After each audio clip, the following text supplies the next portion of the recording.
guys, it's Sarah McKinney again.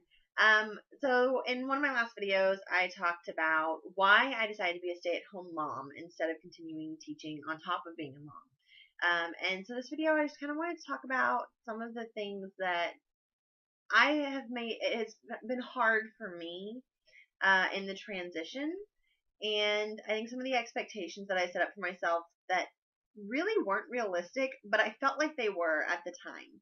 And where that took me. So to me, I felt like I should really be able to keep that house really clean and do the dishes and make meals and do laundry and 2 or 3 loads each day from start to finish. So from putting it in the washer to the dryer, folded, put away, everything.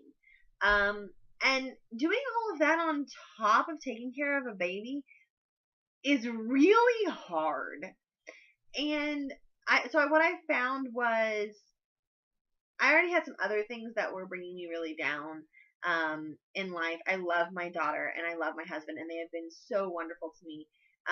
But very shortly after my daughter was born, my mother passed away. And so I was dealing with all of that emotionally and changing a job that I didn't get to finish because of complications in pregnancy. And so a lot of transition and a lot of change, and not really getting to say goodbye to my old life in the way that I would normally do, in a way that felt like it did justice to it.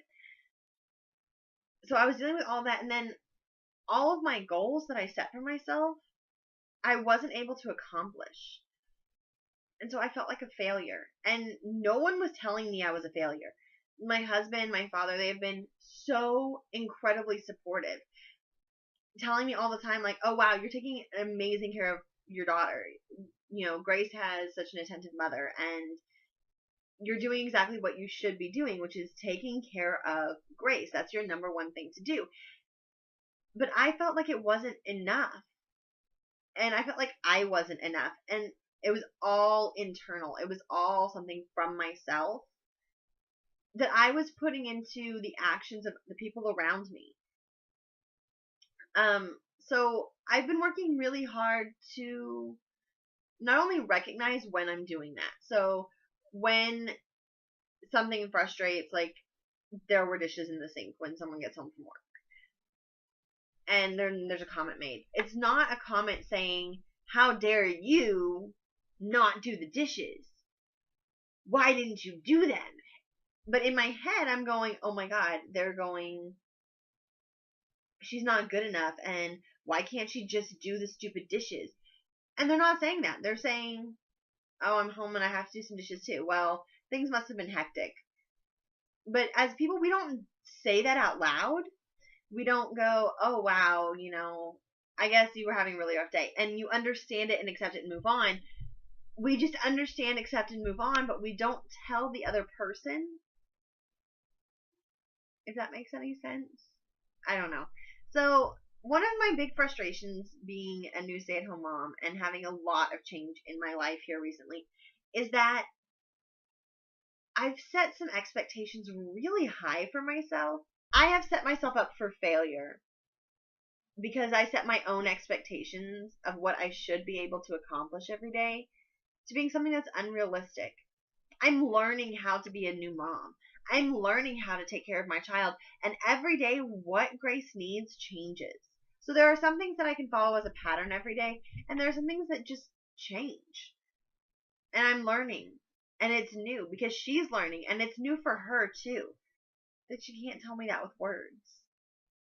So instead of letting myself get overwhelmed, and instead of letting myself get down into a really dark place where I feel like I'm not good enough,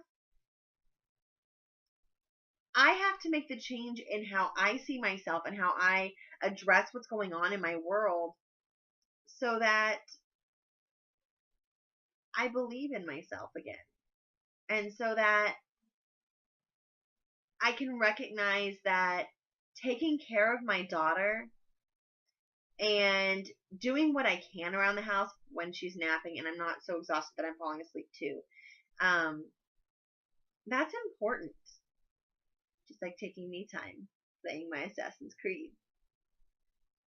I like games. I'm not good at them. I am such a horrible gamer, but I really enjoy playing games.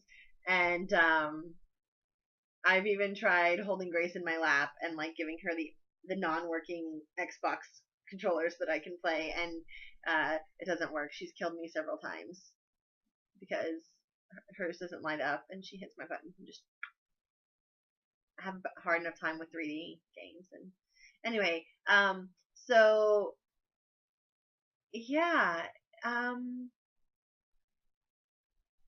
life is good, and every day is something new. So that's how I'm trying to treat it. And maybe there are some other moms out there that feel completely overwhelmed and kind of worthless and frustrated, but don't let it stop you, because sun comes up and people love you, and even if they don't seem like it or they're mad at you, and it's good to be you. It's a good day to be you, and I feel like it's a good day to be me. And yeah, so hopefully this helps someone, and maybe you don't feel so alone, because I've definitely felt like I'm the only one who feels this way, and maybe I am.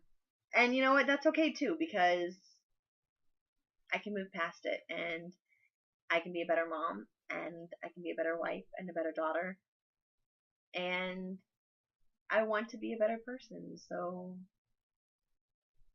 yeah,